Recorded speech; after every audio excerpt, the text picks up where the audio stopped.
જલથાણમાં થયેલી 97,000ની લૂંટના ગુનામાં એક આરોપી ઝડપાયો।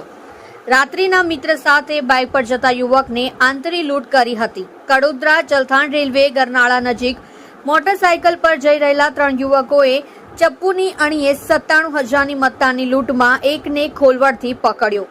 પલસાણા તાલુકાના જોડવા ખાતે રહેતા બંધુ રઘુવર યાદવ નાઓ ગત 10મી મેના રોજ તેના મિત્ર દીપક અને સત્યરાજન દાસ સાથે પલસાણા ગયા હતા।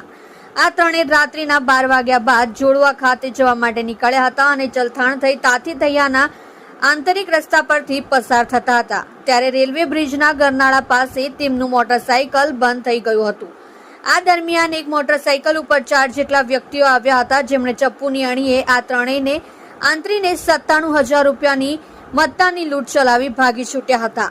આ ઘટનામાં પોલીસે સીસીટીવી ફૂટેજ સહિતના અન્ય કેટલાક ટેકનિકલ પુરાવાના આધારે આ લૂંટના ગુનામાં કામરેજ વિસ્તારના કેટલાક સ્થાનિકો સંડોવાયા છે તેવી હકીકત મળતા પોલીસે કામરેજ તાલુકાના ખોલવડ ગામે રહેતા 21 વર્ષીય રાકેશ ઉર્ફે બોરકો રાજેશભાઈ રાઠોડને ઝડપી પાડ્યો છે।